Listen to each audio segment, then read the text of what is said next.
দাবি করেছে, লফজান মানান সমান অহংকার করেছে। কথা কি বুঝতেছেন? এবার হের চেলা চামুন্ডা শামীম ওসমান নিক্সন আরো ওই অশিক্ষিত গন্ড খেলোয়াড়রা কি কয়, আন তোদের হেফাজত, তোদের জামাত বিএনপি আন, খেলা হবে। এগুলো অহংকার না? বলেন বলেন, এগুলো অহংকার না? আমরা তো একটা চেয়ারম্যানের, বোর্ড অফিসের, দারোয়ানের, শালার, বন্ধুর পাওয়ারেই অস্থির। বুঝেন নাই কি পরিমাণ অহংকার গত 15 বছর মানুষ করে গেছে, কি পরিমাণ অহংকার গত 15 বছরের মানুষ করেছে, হিসাব আছে? হিসাব নাই। সুতরাং অহংকার মানুষকে ধ্বংস করে। বলেন, অহংকার মানুষকে ধ্বংস করে। আমি আপনাদেরকে অনুরোধ করব, কারো হক নষ্ট করা যাবে না, কারো হক নষ্ট করা যাবে না। আপনারা এখনো ক্ষমতায় আসলেন না, এখনো অন্তর্বর্তীকালীন সরকার চলমান, এখনোই আমাদের মাহফিলগুলোর এইভাবে যদি নষ্ট করেন, নির্বাচিত হইলে কি করবেন? আওয়ামী লীগ তো মিয়া আইলে 2-4 টাকা হলেও দিয়ে যেত, আপনারাও ওয়াদা করেন, টাকাও দেন না। কারণ নিজের লুঙ্গি কেনার টাকা নাই, কি আরেকজন রেটে দিবেন? আল্লাহর ওয়াস্তে মাহফিলের পবিত্রতা রক্ষা করবেন, সৌন্দর্য রক্ষা করবেন। এই আয়োজনের টাকাগুলো মানুষ দিয়েছে মাহফিলের জন্য, এটা রাজনৈতিক প্রয়োজনে ব্যয় করে মানুষের দেওয়ার উদ্দেশ্য নষ্ট করবেন না। এখানকার প্রতিটি অর্থ মানুষকে দ্বীনি কথা শোনানোর জন্য, আজকের প্রতিটি টাইম মানুষকে দ্বীনি কথা শোনানোর জন্য। মাহফিল প্রতিষ্ঠানের জন্য, উম্মতের জন্য। আর আপনারা মাঝখান দিয়ে ঢুইকা নিজের জন্য সব ক্রাশ করেন। সাবধান, আমি আপনার, আপনি আমার। আপনি নষ্ট করছেন হক, আমি বয়ান করছি আপনাকে। বান্দার হক নষ্ট করবেন, আল্লাহ আপনাকে ছেড়ে দিবে না। আমার সময় নষ্ট করেছেন, এটা আপনি আমার হক নষ্ট করেছেন। আমার অর্থ নষ্ট করেছেন, তো এটা আপনি আমার হক নষ্ট করেছেন। আমার প্লেটের খাবার খেয়ে ফেলেছেন, তো আপনি আমার হক নষ্ট করেছেন। আপনি আমার জায়গা দখল করেছেন, তো আপনি আমার হক নষ্ট করেছেন। আপনি আমার হক নষ্ট করেছেন। 8:30টার টাইম 9:30টায় মাইক দিয়েছেন, আমার 1 ঘন্টা সময় নষ্ট করেছেন, হক নষ্ট করেছেন। এখন আমি পিছন দিয়ে ওই আরেক জায়গায় ওয়াদা করেছি, ওখানে যেতে বিলম্ব হবে, তাদের হক আমি নষ্ট করলাম। এবার আপনি আমার নষ্ট করেন নাই, এই জাতির নষ্ট করেন নাই, আরেকটা প্রোগ্রামেরও নষ্ট করছেন। এসব তামাশা বাদ দিয়া সোজা হইয়া চলেন, তো মানুষ আপনাদেরকে মাথার উপরে রাখবে। একটা সরকার পতনের 3টা বড় কারণ, একটা সরকার পতনের 3টা বড় কারণ। বলেন, একটা ক্ষমতাসীন সরকার পতনের 3টা বড় কারণ। 1 নাম্বার অহংকার, 2 নাম্বার জুলুম, 3 নাম্বার খেয়ানত। খেয়ানত এটাকে বাংলায় বলে দুর্নীতি। বাংলায় কি বলে? দুর্নীতি। এবার বলেন, গত 15 বছরের ফ্যাসিস্ট সরকার, জালিম সরকার, এই 3টার কোন অংশটা বাদ রাখছে? কোনটাতে অসম্পূর্ণতা ছিল? সুতরাং ওরা যদি অহংকার দিয়ে শুরু করে, খেয়ানতে এসে শেষ করে, ওদের পতন হয়েছে। আপনারা যদি খেয়ানত দিয়ে শুরু করেন, অহংকারে গিয়ে শেষ করেন, আপনাদেরও পতন হবে। শুরু হেরা কোত্থেকে করছে, শেষ কোথায় করছে?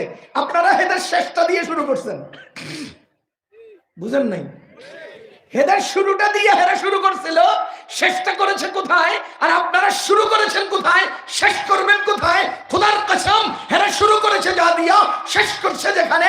আপনারা শুরু করছেন সেখানে, শেষ হবে সেখানে। তাদের পতন আপনার পতন একভাবেই হবে।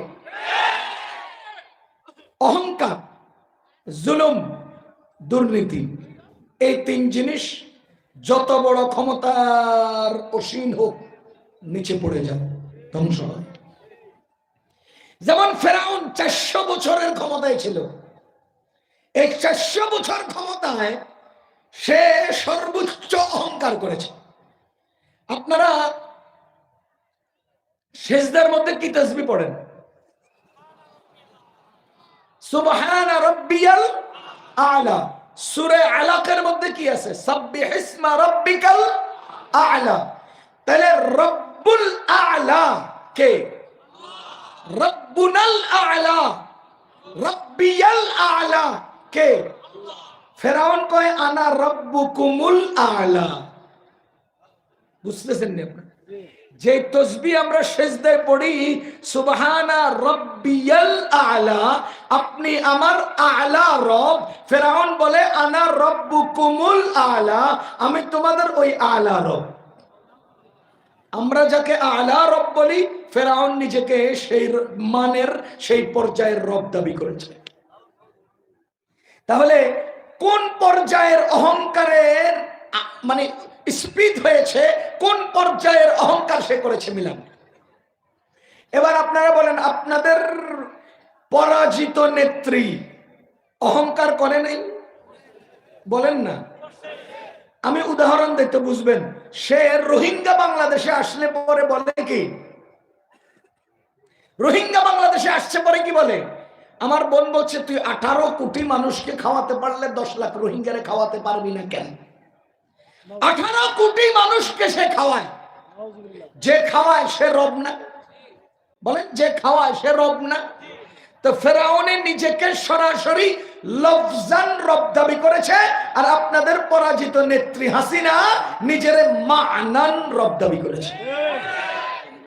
লফজান মা'নান সমান অহংকার করেছে। কথা কি বুঝতেছেন? এবার হের চেলা চামুন্ডা শামীম ওসমান নিক্সন আরো ওই অশিক্ষিত গন্ড খেলোয়াড়রা কি কয়? আর তোদের হেফাজত, তোদের জামাত বিএনপি আর খেলা হবে। এগুলো অহংকার না? বলেন বলেন, এগুলো অহংকার না? আমরা তো একটা চেয়ারম্যানের, বোর্ড অফিসের, দারোয়ানের, শালার, বন্ধুর পাওয়ারেই অস্থির। বুঝেন নাই? কি পরিমাণ অহংকারগত 15 বছর মানুষ করে গেছে, কি পরিমাণ অহংকারগত 15 বছরের মানুষ করেছে, হিসাব আছে? হিসাব নেই। সুতরাং অহংকার মানুষকে ধ্বংস করে। বলেন, অহংকার মানুষকে ধ্বংস করে। 2 নাম্বার জুলুম, আমি শেষ করে দিচ্ছি। 2 নাম্বার জুলুম। জুলুম আল্লাহ তাআলা মানুষ নিজের উপরে জুলুমকে হারাম করেছেন, মানুষের উপরে জুলুমকে হারাম করেছেন। জুলুম করব না। জুলুম আল্লাহ বলেন ইত্তাকি, নবীজি বলেন ইত্তাকি দাওয়াতাল মাজলুম ফাইন্নাহু লাইসা বাইনাহা ওয়া বাইনাল্লাহি হিজাব। নিশ্চয় তোমরা মাজলুমের বদদুয়া থেকে বাঁচো, মাজলুমের আহাজারি থেকে বাঁচো, মাজলুমের চোখের পানি থেকে বাঁচো। আবরার ফাহাদের মায়ের গভীর রাত্রের আসমানের দিকে হাত তুলে আল্লাহ বিচার করা থেকে বাঁচো। কেন? ফাইন্নাহু লাইসা বাইনাহা ওয়া বাইনাল্লাহি হিজাব। কারণ ওই ব্যক্তির আহাজারি আর আল্লাহর আরশের মাঝে কোনো পর্দা নাই। মাজলুম আহ বললেই আল্লাহ সাথে সাথে অ্যাকশন, সাথে সাথে অ্যাকশন, সাথে সাথে। সুতরাং জুলুমের ব্যাপারে অনেক কথা। 3 নাম্বার হলো খেয়ানত, দুর্নীতি, অন্যের হক নষ্ট করা। এই পত্রিকায় প্রতিদিন আসতেছে এক একজনে কত হাজার কোটি টাকা দুর্নীতি করেছে। আরে করোনা কালে ত্রাণ, খাটের নিচে তেলের বোতল। ওয়া আখিরু দাওয়ানা আনিল হামদুলিল্লাহি রাব্বিল আলামিন। আসসালামু আলাইকুম।